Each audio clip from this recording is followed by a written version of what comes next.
नमस्कार दोस्तों, आपका बहुत बहुत स्वागत है एक कदम अध्यात्म की ओर में। हिंदू धर्म में नारियल को बहुत ही शुभ माना गया है, इसलिए अधिकतर मंदिरों में नारियल फोड़ने या चढ़ाने का रिवाज है। लगभग सभी देवी देवताओं को नारियल चढ़ाया जाता है और कहते हैं कि इसके बिना पूजा संपन्न नहीं होती। खास तौर पर जब कोई शुभ कार्य किया जाता है तो उससे पहले नारियल फोड़कर भगवान को चढ़ाना शुभ होता है। इसके अलावा हवन अनुष्ठान या किसी अन्य पूजा पाठ के कार्यों में उपयोग होने वाली पूजन सामग्री में भी नारियल अहम होता है।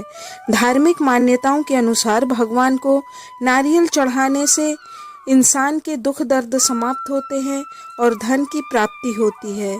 प्रसाद के रूप में मिले नारियल को खाने से शरीर की दुर्बलता दूर होती है। पौराणिक और धार्मिक मान्यताओं के अनुसार भगवान विष्णु ने जब पृथ्वी पर अवतार लिया तो उस समय वे अपने साथ माँ लक्ष्मी, नारियल का वृक्ष और कामधेनु को भी लेकर आए थे। नारियल के पेड़ में त्रिदेव ब्रह्मा, विष्णु और महेश का वास होता है। भगवान शिव को भी नारियल बहुत प्रिय है। नारियल पर बनी 3 आँखों की तुलना शिव जी के त्रिनेत्र से की जाती है। साथ ही भगवान विष्णु और लक्ष्मी जी को भी नारियल बहुत प्रिय होता है, इसलिए नारियल को श्रीफल भी कहा जाता है। नारियल को बहुत ही शुभ माना जाता है और पूजा पाठ में प्रयोग किया जाता है। नारियल की उत्पत्ति को लेकर बहुत सी पौराणिक कथाएं प्रचलित हैं। आइए जानते हैं उसी में से एक पौराणिक कथा कि नारियल की उत्पत्ति कैसे हुई। प्राचीन काल में सत्यव्रत नाम के एक राजा राज्य करते थे। वह प्रतिदिन पूजा पाठ किया करते थे। उनके पास किसी भी चीज की कमी नहीं थी। वह धन दौलत से लेकर हर प्रकार की सुविधा से समृद्ध थे। हालांकि इसके बावजूद भी राजा की एक अभिलाषा थी जिसे वह पूर्ण होने की चाह रखते थे। दरअसल राजा सत्यव्रत को किसी भी प्रकार से स्वर्गलोक जाने की इच्छा थी। वह अपने जीवन में कम से कम एक बार स्वर्गलोक के सौंदर्य को देखना चाहते थे, लेकिन उन्हें इसका मार्ग नहीं पता था। इधर दूसरी तरफ ऋषि विश्वामित्र अपनी तपस्या के लिए घर से बाहर निकले। चलते चलते वह अपनी कुटिया से काफी आगे चले गए। काफी समय बीत गया लेकिन वह नहीं लौटे। इस कारण उनका परिवार भूख और प्यास से तड़प रहा था। राजा सत्यव्रत को जब यह पता चला तो उन्होंने ऋषि विश्वामित्र के परिवार के पालन पोषण की जिम्मेदारी ले ली। कुछ समय बाद जब मुनिवर लौटे तो वे अपने परिवार को कुशल देखकर काफी प्रसन्न हुए। उन्होंने पूछा कि उनकी अनुपस्थिति में किसने उनकी देखभाल की।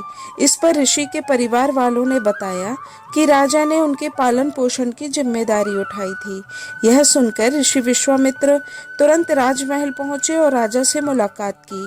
वहां पहुंचकर उन्होंने सबसे पहले महाराज को धन्यवाद कहा। इस पर राजा ने ऋषि से अपनी इच्छा पूर्ण होने का आशीर्वाद मांगा। राजा की बात सुनकर ऋषि विश्वामित्र ने कहा, बोलिए महाराज, आपको क्या वरदान चाहिए। तब महाराज ने कहा, हे मुनि, मुझे एक बार स्वर्गलोक के दर्शन करने की इच्छा है। कृपा करके मुझे वहां जाने का वरदान दें। राजा की प्रार्थना सुनकर ऋषि विश्वामित्र ने एक ऐसा रास्ता बताया जो स्वर्गलोक की ओर जाता था। यह देख राजा सत्यव्रत बहुत खुश हुए। वह तुरंत उस रास्ते पर चल पड़े और स्वर्गलोक पहुंच गए। यहाँ पहुंचते ही इंद्रदेव ने उन्हें नीचे धक्का दे दिया, जिसके कारण वो सीधे धरती पर जा गिरे। राजा सत्यव्रत ने तुरंत सारी घटना ऋषि विश्वामित्र को बताई। राजा की बात सुनकर ऋषि विश्वामित्र गुस्से से आग बबूला हो गए। उन्होंने तुरंत सभी देवताओं से इस बारे में बात की और इस समस्या का हल निकाला, जिसके बाद राजा के लिए एक नया स्वर्गलोक बनाया गया।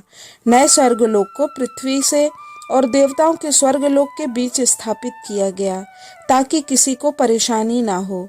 नए स्वर्गलोक से राजा सत्यव्रत तो बहुत खुश हुए, लेकिन विश्वामित्र को एक चिंता लगातार सता रही थी।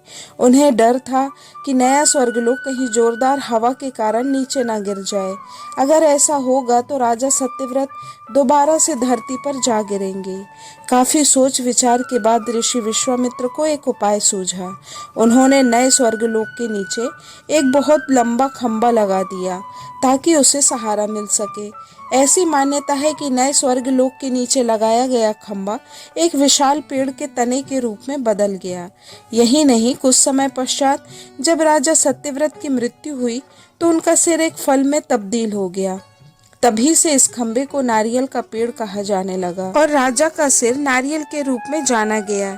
यही कारण है कि नारियल का पेड़ इतना लंबा होता है। पूजा में नारियल फोड़ने का अर्थ ये होता है कि व्यक्ति ने स्वयं को अपने इष्ट देव के चरणों में समर्पित कर दिया और प्रभु के समक्ष उसका कोई अस्तित्व नहीं है। अपने अंदर का सारा अहंकार और बुराई को नारियल की तरह तोड़ दिया और भगवान के सामने अपने आप को समर्पित कर दिया। इसलिए पूजा में भगवान के समक्ष नारियल फोड़ा जाता है। दोस्तों, आशा है आपको वीडियो पसंद आई होगी। कृपया इसे लाइक, शेयर और सब्सक्राइब जरूर करें। धन्यवाद। जय श्री राम।